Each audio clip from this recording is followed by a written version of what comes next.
This podcast is once again presented by the Virginia Museum of History and Culture.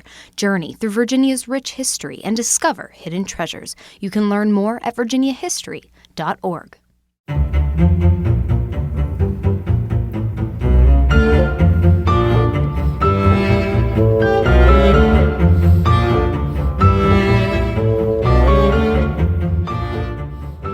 Hello, guys.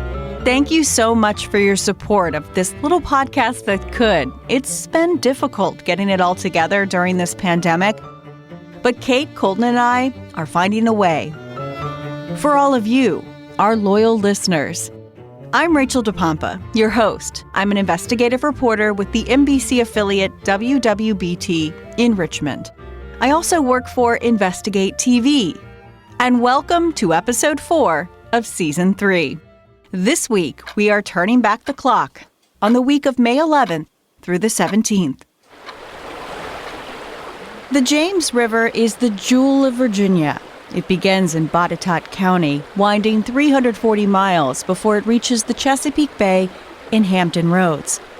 It's one of the longest rivers in the country that begins and ends in the same state.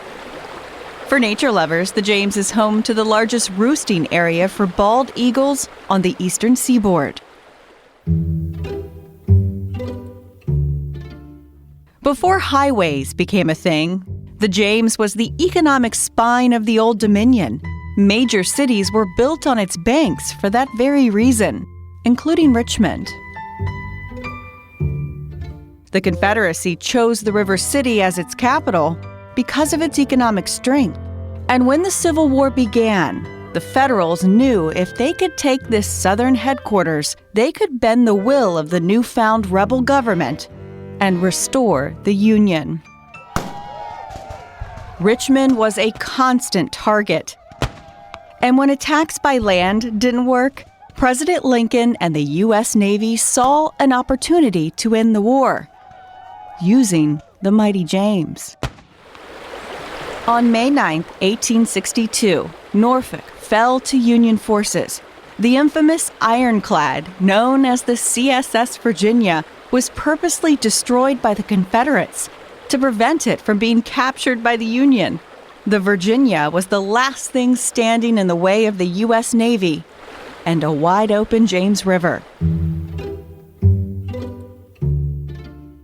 With this opportunity, Lincoln says, "Go. Send it all. Everything we got. The strongest, the craziest, the weirdest." Believe me, there's some weird on this voyage. Send them all. I want them all going up there. I want them to take Richmond right now.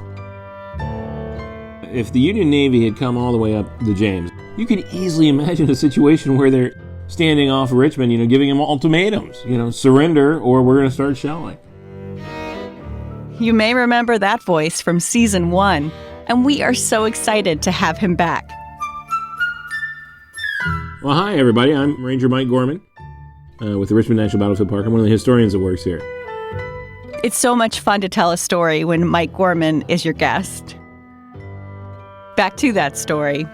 It was 1862, and things were not looking good for the Confederates. Almost everywhere, the Northern armies had met the Confederate armies. The Northern armies had won. Everywhere. The only prick of sunlight was Stonewall Jackson, out in the Shenandoah Valley, fighting very small battles against very small armies, but claiming Confederate victories. Everywhere else you looked, disaster. Think about what leads up to this battle. The CSS Virginia, your technological marvel that you created, Confederates. You had to blow up because you built her on the hull of an ocean-going vessel which drew about 20 feet of water, and you can't get her up the river. Whoops. So, that's got to blow up. It did blow up. There's no other way to do it. They couldn't lighten her enough to get her up the river. So everything that you had done, everything that you had seen be done, every advance that you had made has gone up in smoke. And here comes the U.S. Navy. President Lincoln and the Navy pulled out all the stops in an effort to end the war as soon as possible. With their 2 ironclads and their semi-submersible vessel and their double-ended, I mean, geez, look at this. Look at the tech that's coming at you. You know, it's like a laser cannon or something like that today. Here it comes. I think the Confederates had every reason to imagine that this is probably it. The USS Monitor and the USS Galena, along with 3 other vessels, began the journey to Richmond. Nobody's ever seen this kind of tech before. In fact, the only people that have just lost their ship. So yeah, it's bad. It's real bad, and I think it's important to look at it that way. Is that when I say these are the only 2 U.S. ironclads, let's go that a step further. These are the only ironclads in the world, and here they are. And those living in the Confederate capital at the time knew they would arrive on May 15th. If you look in the newspaper, even that morning, there's a guy advertising, saying, "I'm going to lead this rowboat attack." You know, that I'm going to have these guys swarm over the Monitor and the Galena and do it ourselves. That you know, we're protecting our capital. We're protecting Richmond. So it's pretty crazy. I mean, everybody knew that they're coming up the river. They're going to be here soon. And if you were, you know, in the militia or the home guards or whatever, I mean, you were called out. Businesses closed. Everybody was anticipating something. One obstacle the Navy had to navigate, a sharp bend in the river overlooked by a bluff on the land of a Chesterfield man named Augustus Drewry. Drewry's Bluff is a fantastic site, probably the one that really got me the most interested when I was young, because it's a massive fort above the James River, about 90 feet above the bluff. That's what's standing between the U.S. Navy and ultimate victory. There's a bluff, a fort, and a bunch of Southsiders. And that's not an insult, they call themselves the Southside Artillery. But that's it. They are Chesterfield boys. It's called the Chesterfield Artillery, and they're in the fort. This is literally a homegrown artillery unit that built its own fort at a perfect place in the river. And on that one day, made all the difference. 3 enormous cannons were mounted along the fort, meant to stop any vessel from getting any closer to Richmond. The city was just 7 miles up the river. The Union is close to pulling this off. We're on a knife's edge here. And because it was no secret the Navy was on the way, hasty preparations were made in the river to defend the Union doorway that would lead to Confederate defeat. The Confederates sank vessels in the river. I mean, vessels they really couldn't afford to lose. The obstructions were everything. Otherwise, if they hadn't had obstructions there, then the U.S. Navy can just drive on past. They don't even have to really stomp at all. They can just, full speed ahead and take the consequences. The Confederates obstructing the river, that made that a stopping point, that you have to deal with us. Just after 7 a.m., on May 15, 1862, the Union force, led by Commander John Rodgers, makes the turn in the James and realizes they can't push on because of the sunken ships in the river, and any attempt to move the debris was met with murderous gunfire from sharpshooters along the banks. So Rodgers gives the order to fire on the Confederate defenses on Drewry's Bluff. And people living in Richmond anxiously waited for whatever would happen next. When you woke up that morning and you heard those sounds, and you could hear those sounds, imagine those guns going off. 8 and 10-inch Columbiads and guns from the ships firing back 32-pounders, 42-pounders. You're not going to miss this. It's going to be rattling your windows. You're going to see the flashes. If you stood up at Libby Hill and looked south, or Chimborazo Hill and looked south, you would see it happening. So everybody was aware that this was going on, and just imagine standing on one of those hills and truly putting yourself in the place of wondering, what's it going to be tomorrow? And I'm not taking a pro or anti-Confederate stance. What's it going to be tomorrow? Are we going to have ships standing off in rockets, demanding our surrender? Are we going to be completely safe and then be turned around? Now, conversely, put yourself in a position of a slave here in Richmond, or an enslaved person. What's it going to be? Because remember, this is before the Emancipation Proclamation. What's it going to be doesn't mean you're free. Could just be we go back to the way it was before. Slavery's intact. What's it going to be? More of the same or completely different? That's the opportunity this battle gives us to look at. What does that mean? Isn't he just fantastic? I am so engrossed, and I'm the one helping tell this story. I literally can't wait to find out what happens next. Another one of my bad jokes, I know. Moving on. The centuries-old military tactic of having the high ground at Drewry's Bluff meant the Confederates had a clear view of what they were shooting at, and one of the Union's ironclads was vulnerable. If you think about the Monitor, you can picture that in your head. It looks like a turret on a raft. For those of you who don't know, most of the Monitor was barely above the water. Only the circular turret in the middle rose high above the surface, making it a difficult target. That's actually a pretty innovative design. It was the USS Galena that would soon be in trouble. The other design was more or less a traditional sailing vessel with iron plates on it like shingles on a roof. And that was the Galena. And the Galena was a big vessel. And so when she turned broadside in the channel to fire on the fort, what a target. What a target. And some of the sailors that were up there on the bluff were sailors from the CSS Virginia, which had recently been blown up. The Virginia terrorized Hampton Roads before meeting its match and battling to a draw against the Monitor. So the sailors knew that firing on the Monitor was almost useless. So don't bother with the Monitor. Focus on the Galena, who's just conveniently turned broadside in the channel to fire at you. And they fired at her. Oh, yeah. She was struck about 46 times. The commander said looked like she'd had an attack of smallpox. It was a bloodbath aboard. Over 15 people were killed outright and aboard a vessel of that size. It was a slaughterhouse. Not only was the Galena badly damaged, the Monitor's innovative design had finally met its own match. And of course, the Monitor's down there in the river, and because of her turret, she can't elevate her gun high enough to hit the 90-foot bluff, so she has to hang back downriver without doing hardly anything. I mean, the number of things that are just absurd. I mean, I could just walk down the line, but isn't that really what we're talking about? It is absurd. This is war. It's inherently absurd. But all these absurdities combining right there at Drewry's Bluff is remarkable. It's worth noting this battle lasted for hours, as neither side refused to give in. But it wasn't a constant array of deadly iron searing through the morning air. Sometimes it was just quiet.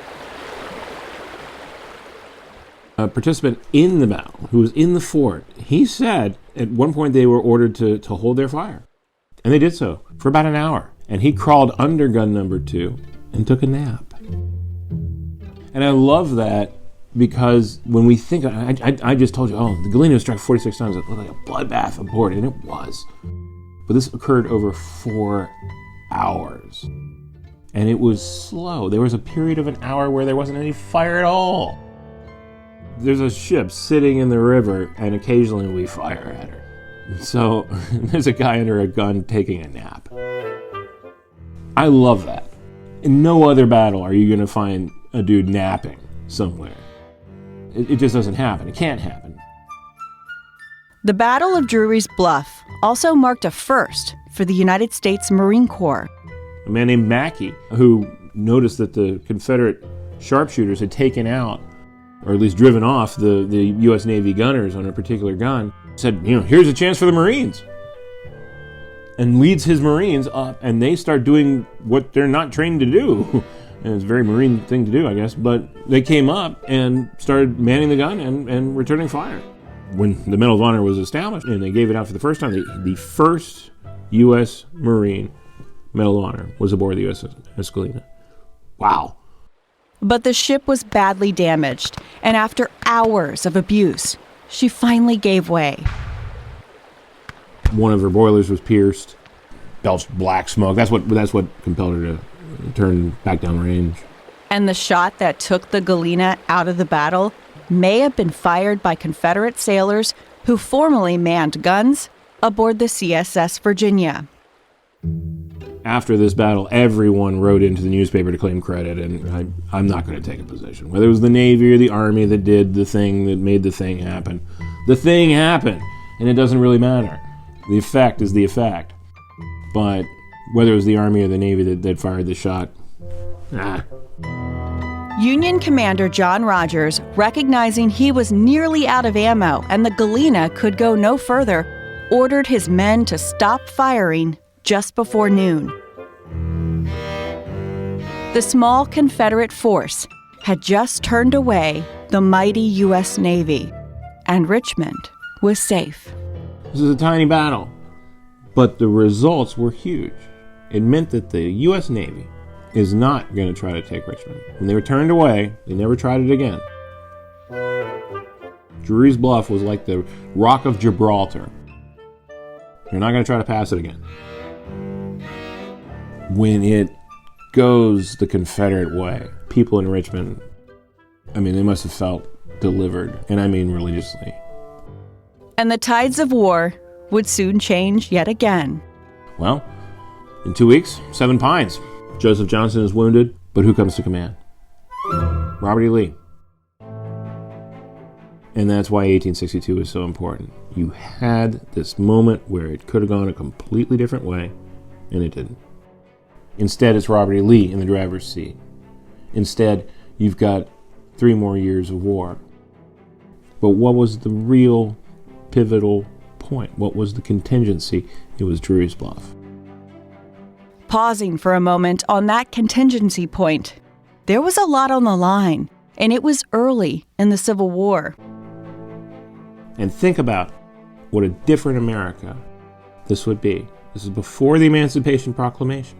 This is before Northern opinion had turned towards changing America rather than restoring the Union. That means the U.S. Navy might have come up, taken Richmond. Virginia comes back into the Union with the way it was before. Slavery's intact. So ironically, the Confederate victory at Drewry's Bluff made it so that when the war ended, it wasn't going to be the way it had been before. And we should contemplate that. What does it mean if the war ends in May of 1862 versus April of 1865? We're talking about a different America.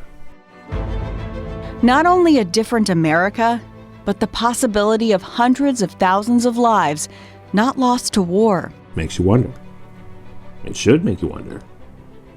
Were all those souls worth the difference?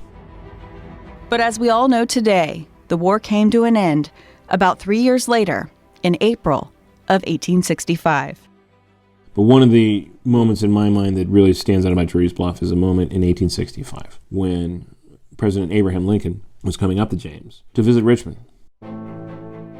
And the same obstructions that the Confederates had placed that stymied the Galena, that made her stop and turn broadside, those very same obstructions stopped the naval party that was moving up the James with Lincoln aboard. They had to stop. And at that moment, Lincoln could have said, yeah, let's turn around. Go back to City Point. It's my son's birthday. But he doesn't. And they get in a rowboat. And they're towed behind the Admiral's barge as they go up. And eventually get into Richmond in a rowboat. Why did he want to get to Richmond? Why did the Galena want to get to Richmond? It's the same thing. It means the end of the war. And so, in a rowboat, towed behind a barge, the Union Navy got past Drewry's Bluff. President Abraham Lincoln, once desperate to take Richmond, now on his way in a rowboat to make a symbolic stop in the former capital of the rebel South. That's a crazy story. May 15th, 1862. The Union saw an opportunity to snuff out the Confederate rebellion by capturing its capital. And the way to get there along the James River appeared to be wide open. But on this day, there wasn't going to be any smooth sailing to victory.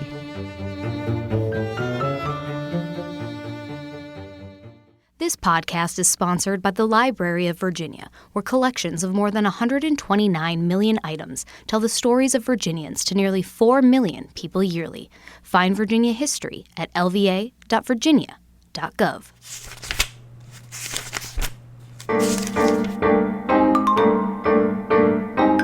Since the creation of the United States, the delicate balance of foreign relations have shaped this country into what it is today. From the early years of dealing with England and France to the Axis and Allied powers of World War II, friends and foes of the U.S. seem to change by the decade. But the past 2 generations of Americans know a single country that's been making its way through our minds in one way or another: Russia. From the Cold War to accusations of manipulating a U.S. election, Moscow and Washington have been balancing on a razor's edge for decades. Instead of open conflict, both countries have opted for a strategy that's basically an open secret: espionage. You know, spy games. And a man who grew up right here in Virginia found himself quite literally caught in the middle of it all. It was May of 1960. On May 16th, a summit between the U.S. and Soviet Union was supposed to be held in Paris. A rare good sign. But before that could happen, the possibility of relaxed tensions between the United States and the USSR were dashed away by the secret mission of Francis Gary Powers, a mission that became anything but secret. Powers was born in Kentucky, but spent most of his childhood in Pound, Virginia. That's in Wise County. And I know, I've actually been to Pound, Virginia in my early reporting days, covering far southwestern Virginia. Back to our story.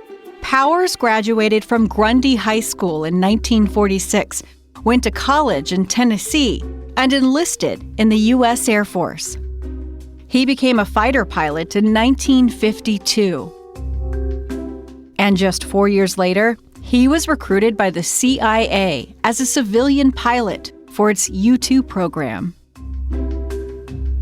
U-2 planes were the latest espionage tool. Flying at an incredible 70,000 feet, they were thought to be undetectable by radar on the ground. A necessary element at the time because unauthorized invasion of another country's airspace was considered an act of war. The planes had special cameras so the agency could keep an eye on the Soviets' nuclear program. Think of today's satellite imagery of North Korea's nuclear program. These U-2 missions were the predecessor. Powers became the most experienced U-2 pilot in the program in 1960 at just 30 years old. But then, as the CIA dubbed it, Mayday over Moscow.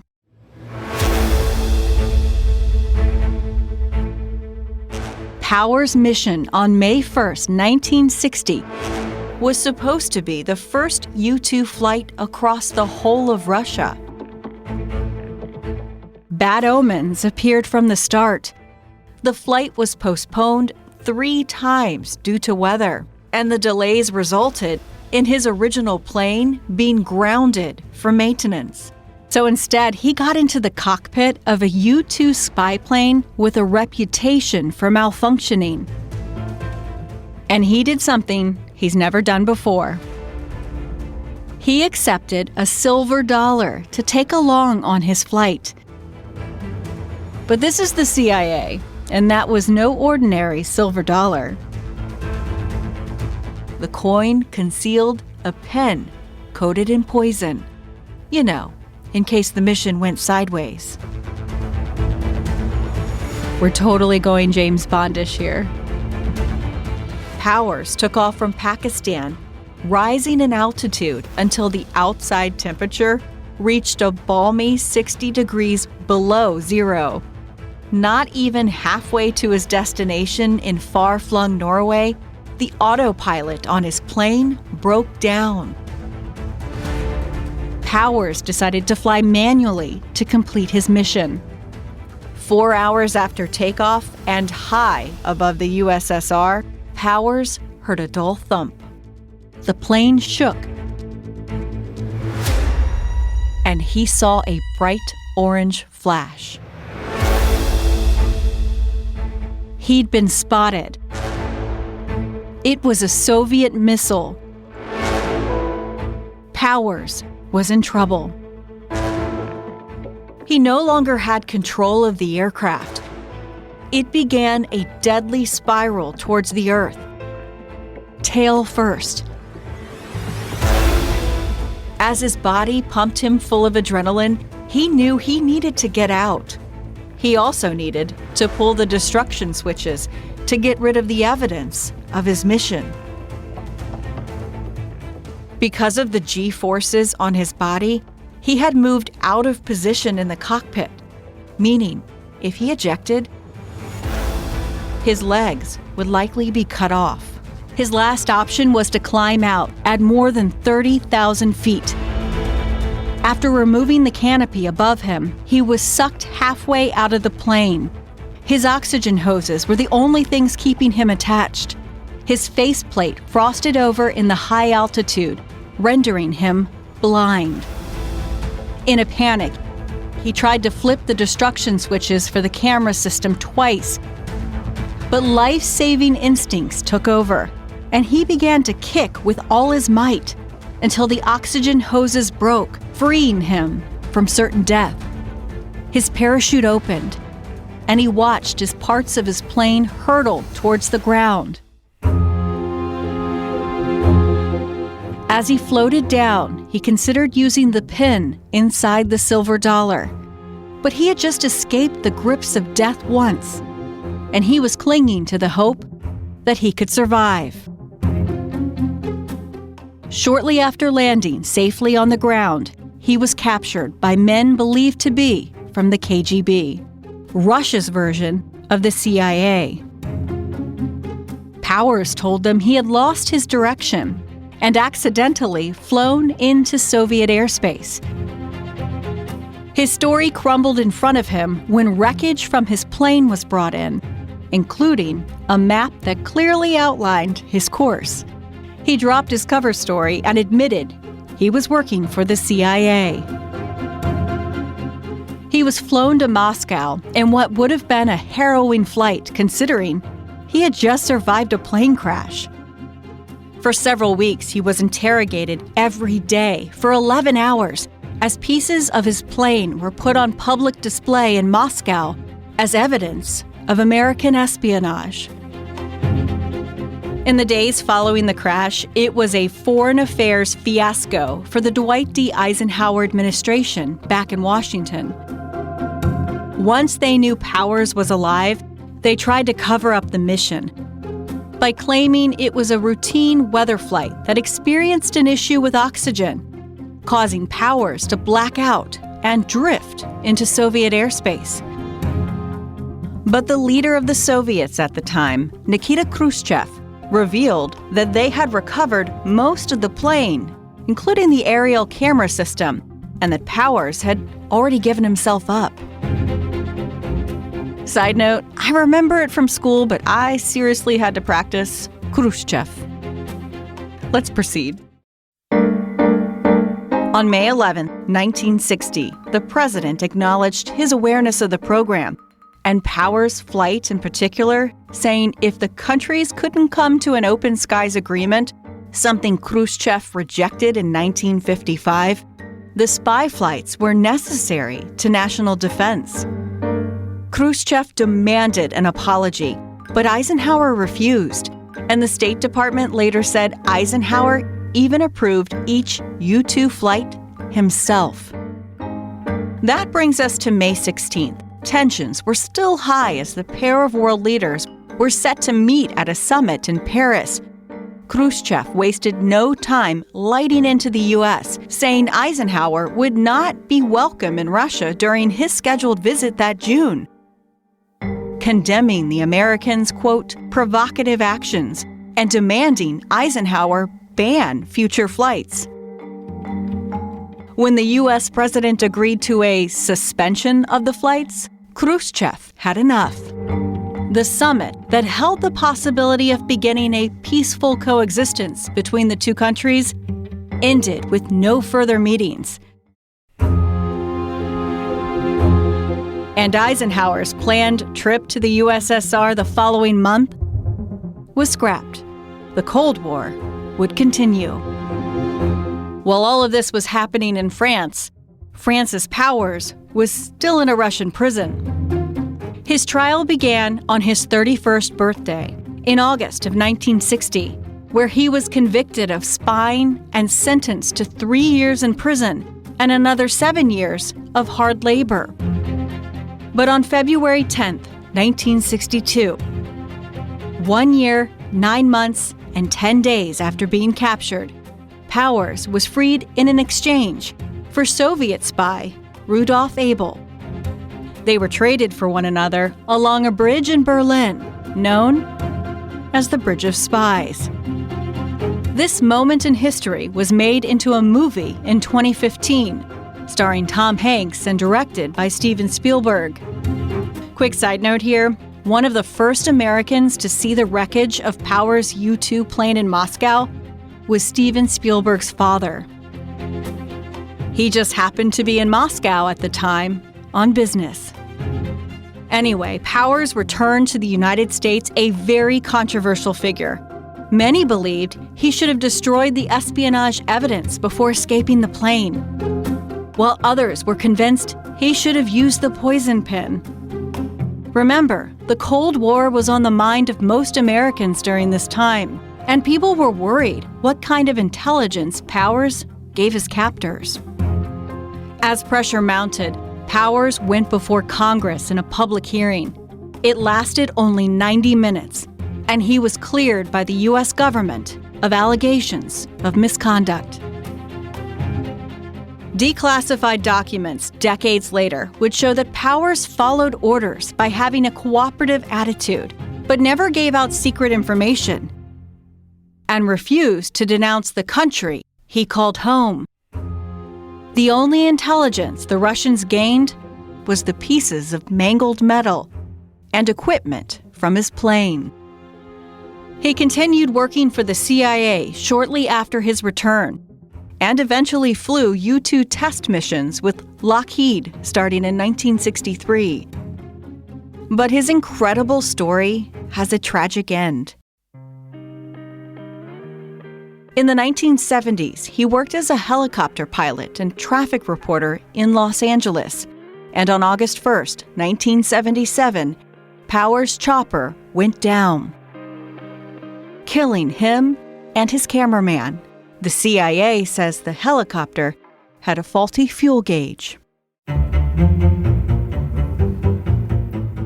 May 1st, 1960, a Virginia man is captured in the Soviet Union on a spy mission, and on May 16th, the fallout from the fiasco causes an international summit to spiral.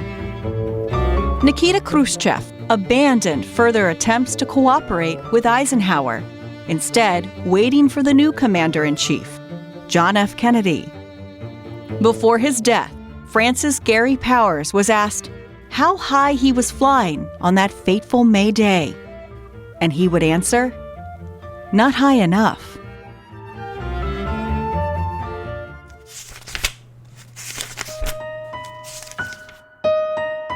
The struggle for power is a fight that goes back to the beginning of mankind.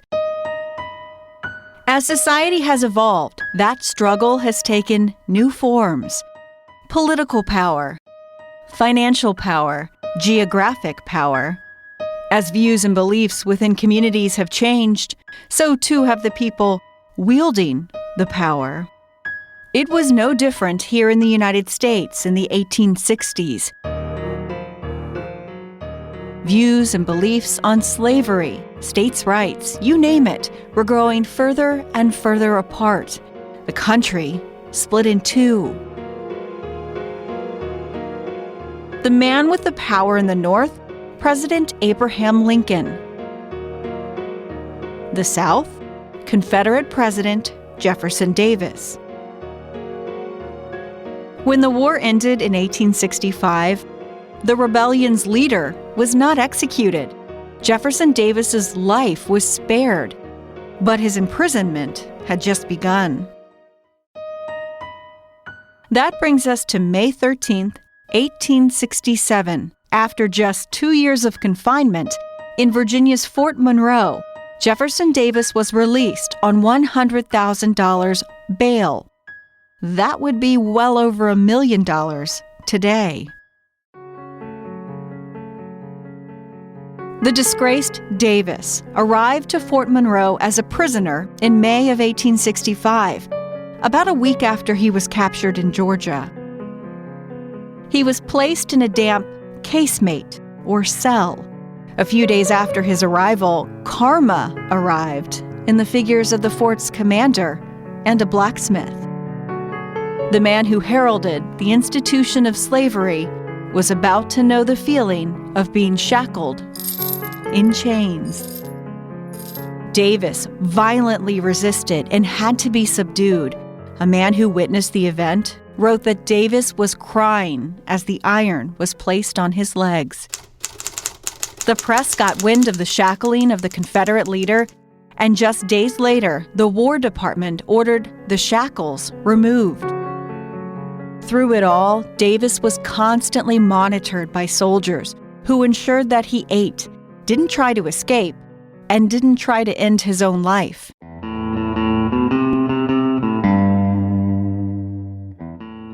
At the time, Americans were deeply divided on what to do with Davis.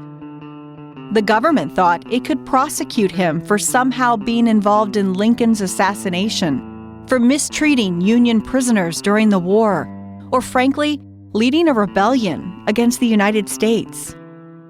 Many abolitionists and lawmakers opted for a plan to punish the Confederacy as a whole, not just its former president.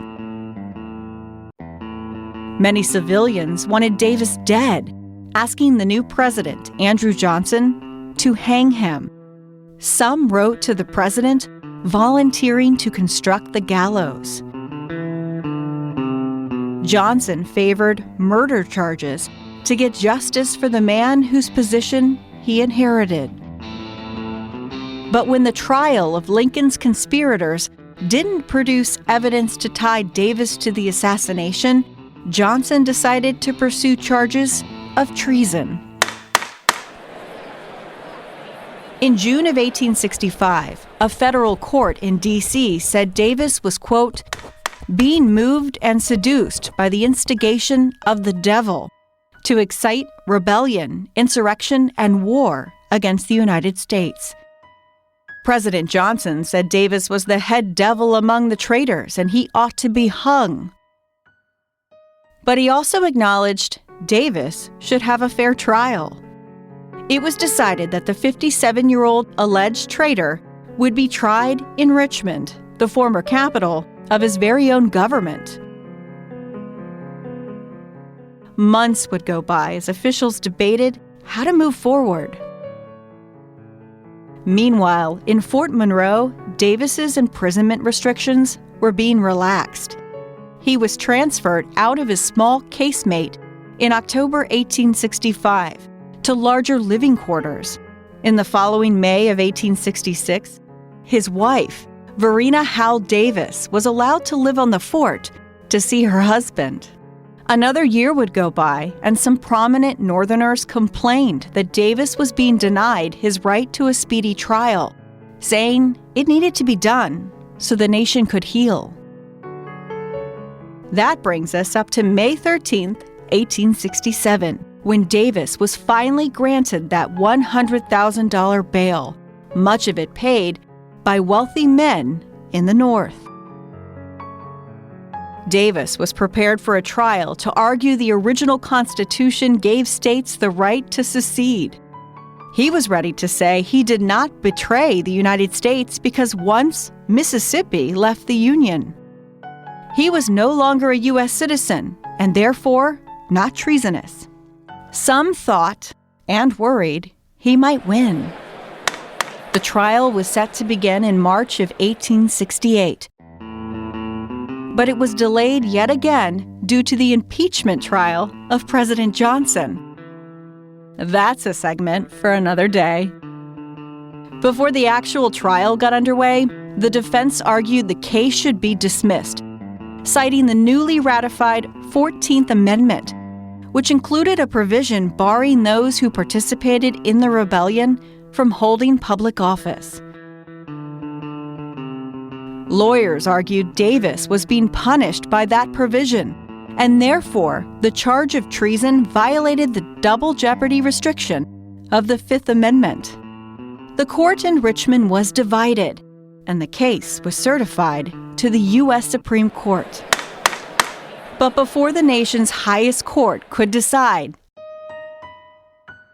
and fearing the court would rule in Davis's favor, President Johnson released an amnesty proclamation on Christmas Day, pardoning all persons who participated in the rebellion, including Jefferson Davis. The government officially dropped its case in February 1869. The former president of the Confederacy was a free man, imprisoned for 2 years, never brought to trial for treason. May 13th, 1867, the man who led a rebellion against the United States government is granted bail and released from confinement in Virginia. Jefferson Davis lived for another 22 years, dying in 1889. Seen as a martyr for the Southern cause, tens of thousands attended his funeral. The New York Times called it the grandest funeral seen in the South. But thousands more would show up 4 years later to see Davis's funeral train as it took his remains across his former Confederacy to their final resting place, Hollywood Cemetery in Richmond.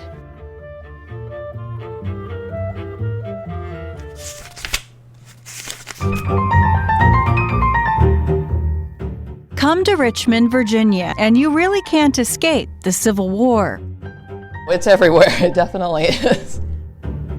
From the towering statues of Confederate generals down Monument Avenue, to partially exposed cobblestones and Shockoe Slip, even the White House of the Confederacy is open for tours. That was definitely a surprise to me when I moved here about 20 years ago from New Mexico, where the Civil War is something that happened, over 150 years ago. And then to come to Richmond, where it seems like it's still being fought. Kelly Hancock is the public programs manager at the American Civil War Museum. I caught up with her at historic Tredegar and quickly discovered she adores looking back in time. I just find it fun. More seriously, there are so many connections that we can make between the past and present. And the past really influences how we think and act today, and some of the issues that we deal with today are rooted in the legacies of the past. And sometimes the past isn't fully known, but it echoes through history, never quite staying in the shadows. We are still uncovering the little-known stories that over time help us understand that what we assume to be true really is. Not everyone subscribed to the brutality of that age. Not everyone who fought back was a man. There are white women who found gutsy ways to undercut the institution of slavery. And there are black women who were more than what society saw them as. They found ways to live beyond the expectations of so-called masters, to be a secret agent for change. This is the story of Mary Elizabeth Bowser, or should I say Mary Jane Richards, Richmonia Richards, Mary Jane Richards Denman. There's a lot more that needs to be uncovered about this very mysterious woman. The mystery begins on May 17, 1846, because that's the first record of her existence. Mary Jane Richards was baptized at St. John's Church. She was baptized as Mary Jane, and according to the records at St. John's, it's Mary Jane, a colored girl belonging to Mrs. Van Loo. A little girl born into slavery in Richmond, allowed to be baptized at St. John's. It defies the logic of that time. For some reason, Mary Jane was singled out for kind of special treatment. The fact that she's baptized at St. John's is significant because this was a church for white people and elites. The African Americans, the enslaved servants of the Van Loos, attended church at First African Baptist Church, and that's where most African American people of color were baptized. But Mary Jane was baptized at St. John's. The Van Loos came from New York, but even though they were Northerners, John Van Loo firmly embraced slavery. But we know Mary Jane didn't live the life of a typical slave, because the Van Loo household held many secrets. Mrs. Van Loo owned a very grand mansion up in Churchill. Her husband, John, when he died, knowing that his wife, Eliza, and that his daughter, Elizabeth, were abolitionists, he actually put provisions into his will to prevent them from legally freeing the enslaved people in the household. But after John died, a piece of paper wasn't going to hold back the Van Loo women. In essence, they freed the slaves anyway, just not legally, which made it tough for Mary Jane because she didn't have formal papers declaring her free. Back to her early years, not long after that baptism, Elizabeth Van Loo sent Mary Jane north to a school in Princeton, New Jersey.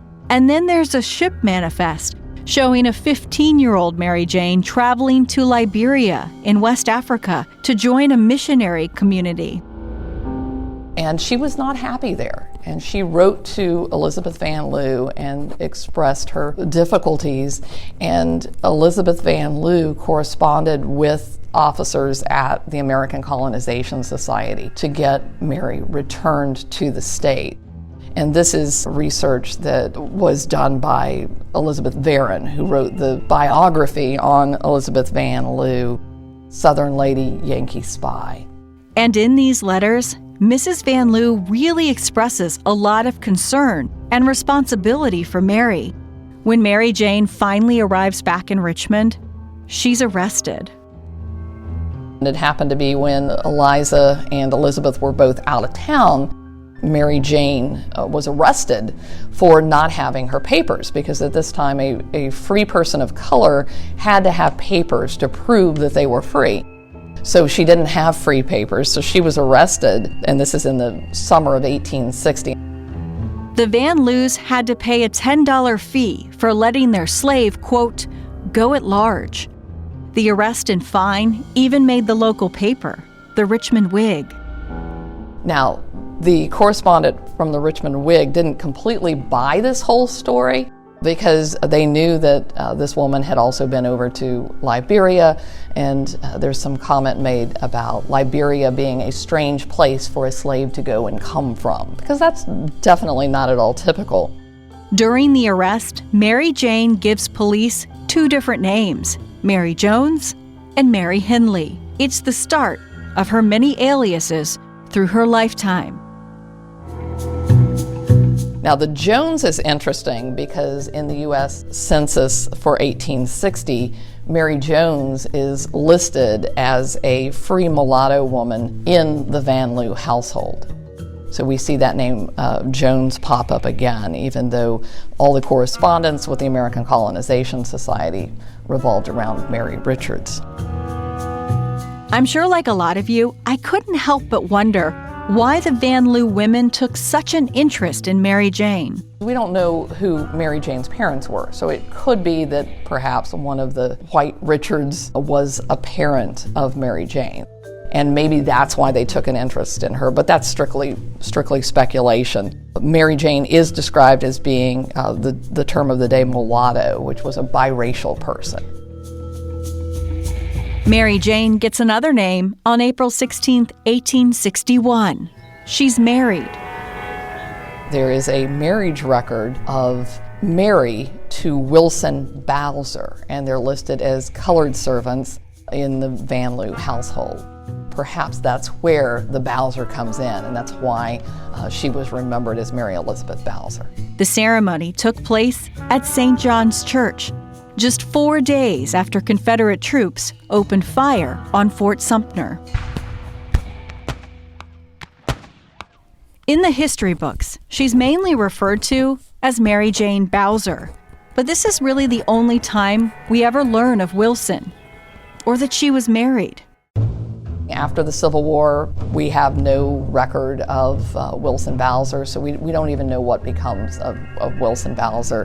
But it's obvious after the Civil War, Mary Richards is not acting as though she's married to Wilson Bowser anymore. As the Civil War exploded all around them, there was yet another Van Lew secret. Hidden in the middle of the capital of the Confederacy, Elizabeth Van Lew was a spy for the Union, running a Richmond underground espionage ring. In 1864 is when Elizabeth Van Lew was officially recruited by General Benjamin Butler, who was a Union general. And then she would relay information to him a few times a week, keeping him abreast of what her network or the network in Richmond was gathering. And it's clear that Elizabeth recruited Mary Jane. Elizabeth Van Lew kept a diary during the war, and in this diary she does make one mention of a Mary. I think we can assume that it was Mary Richards, but she says that when I wake up in the morning, I say to my servant, "What news, Mary?" And then she says, "My caterer never fails me." And she goes on to say that the most reliable information comes from, quote, Negroes. And we do know that a large part of the Richmond Underground was made up of free and enslaved people of color, and that it was easy for those people to gather information because two things: either they're being completely ignored and white Confederates are assuming that they're ignorant, or enslaved people were considered to be extremely loyal. So there were a lot of white slaveholders who felt that there was no way their slaves would ever betray them. And it's now believed Mary Jane actually spied inside the White House of the Confederacy. Now, the story about Mary Bowser being placed in the Confederate White House first surfaced in 1900. Right about the time that Elizabeth Van Lew died. One of the Richmond newspapers reported that Van Lew had placed a slave in the Confederate White House to spy on Jefferson Davis and the Confederate government. The wife of Jefferson Davis, Verena, would dispute this claim in 1905, about a year before she died. Verena Davis completely denied this story, said it wasn't true, but that doesn't mean that it wasn't true. Certainly, even if she maybe found out later, Verena probably would not want to admit that she had been duped into hiring someone that Elizabeth Van Lew had kind of put in her pathway. And Kelly says, we know that Elizabeth Van Lew was good at maintaining cover. Nobody knew until after the war that she was even a spy. And not long after the Civil War ended, Mary Jane said herself that she spied inside the Confederate White House. She said this during a speech to a Baptist church in the fall of 1865, where she used the alias Richmonia Richards. She talks about two things that she did with the Richmond Underground during the war. One of those is that she said she infiltrated the Confederate Senate and was able to listen to the debate about the conscription bill, or drafting soldiers. And then the other thing that she says she did is that she went to the president's house seeking washing or seeking laundry. She was shown into she said, a small office, which was most likely in the Confederate White House. Right off the entrance hall to the right is a private receiving room. So she was most likely shown into that space and was left alone there, evidently by one of the clerks, she said. And while she was alone, she opened the doors of a cabinet and scrutinized the papers. And then she recalled that Jefferson Davis came in, but the fact that she was a, quote, colored woman, Jefferson Davis just allowed her to leave, so he didn't suspect her of anything. So that's the one thing that she says in this speech. Maybe she was collecting laundry on a regular basis. It could be that she had been, hired as a laundress to do laundry off-site. We don't know that, but I think if we go by what Mary Richards says, we can at least on one occasion put her in the Confederate White House doing a little bit of spy work. Over the years, her story and legend grew. Folks would come out of the woodwork and claim to be members of the Richmond Underground. They would give Mary Jane even more fanciful and daring spy gigs, like setting the Confederate White House on fire or having a photographic memory. But Kelly is citing recorded history, what we can actually document. And either way, a family of women secretly spoiling Confederate plans in its own capital is a pretty freaking amazing story. I think you could say that. I think you definitely could say that, yeah. After the war, we know Mary Jane becomes a teacher with the Freedmen's Bureau. She spent time in Florida. At a school in St. Mary's, Georgia. Kind of one of the last things that Mary Richards does, she writes to the superintendent of the school in June of 1867 and tells him that she's married and that now she's Mary J.R. Gavin, that's how she should be addressed. And then about a month or so later, she writes to say that she's going to be leaving her position because she is going to join her husband in the West Indies or in Cuba. So she seems to disappear after that, except very recently there was a letter that came up for auction in Cincinnati, Ohio. And one of the people at the auction house contacted Lois Levine because she thought it might be of interest to her. Lois Levine wrote a novel called The Secrets of Mary Bowser. This letter is to my dear Miss Bet, of course Bet being a nickname for Elizabeth, and it's from M.J. Denman. So here we have another name, but Lois Levine, in analyzing this letter, really feels like this is Mary Richards' handwriting. And Mary Denman at this point, or M.J. Denman, in 1870 is the date of this letter, is up in New York City. She's not in the West Indies, she's not in Cuba, she's in New York City. So that opens up a whole lot of questions. Lois Levine, in going back through kind of records of the Freedmen's Bureau, found that there was a Mrs. John T. Denman who opens a school in St. Mary's about 2 months after Mary Richards or Mary Gavin closed the school. And she also feels that this writing is the same writing as Mary Richards. So why would Mary Richards close a school and then open it up 2 months later with a different name? She later writes to the superintendent and says that she would like a teaching position near Atlanta because that's where her husband is, and that his name is John Denman. Another mystery yet to be uncovered in history. As for Elizabeth Van Lew, she would be rewarded for her spy network by President Ulysses S. Grant. When Ulysses S. Grant became president, that was one of the first things that he did, was to name her postmaster. And of course, at the time, postmaster was one of those patronage jobs. It's a job that the president could give to people who had been his supporters. Van Lew died in September of 1900 at her home in Richmond. They had this just beautiful mansion up on Church Hill. It's where Bellevue Elementary School is located today, and it's not still there because after the war, when Richmonders learned about Elizabeth Van Lew and her spying activities, when Elizabeth Van Lew died, they had the house torn down. So the beautiful mansion went by the wayside because of the hatred toward Elizabeth Van Lew. She's buried in Shockoe Hill Cemetery. As for Mary Jane Richards, her final resting place is yet to be discovered.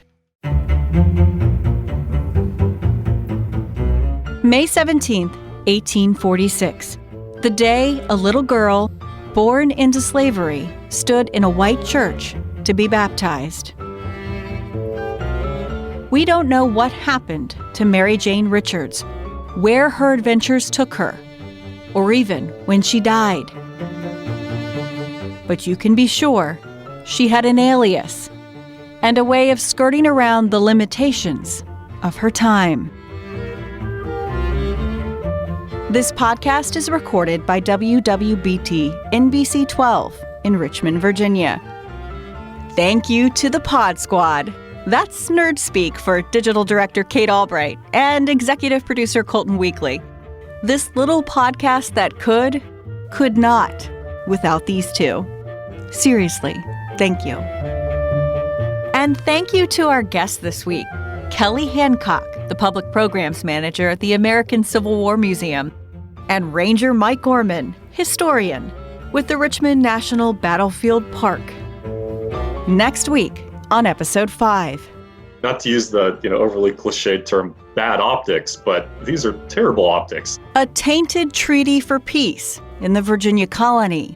According to some records, souvenirs are taken away by the English settlers back to Jamestown, so this might include scalps. It's a particularly grisly episode. When colonists offer Powhatan Indians a deadly drink of deceit.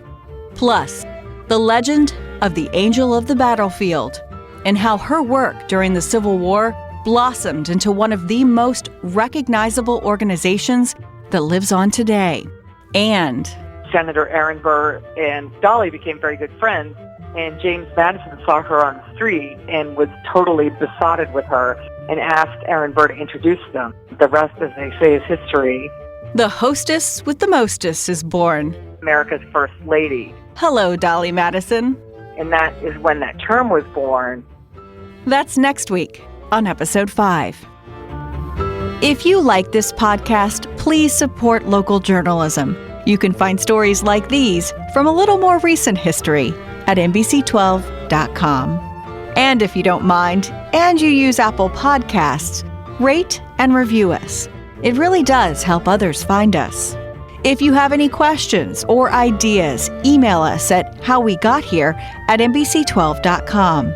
We'll be back in your life next Monday.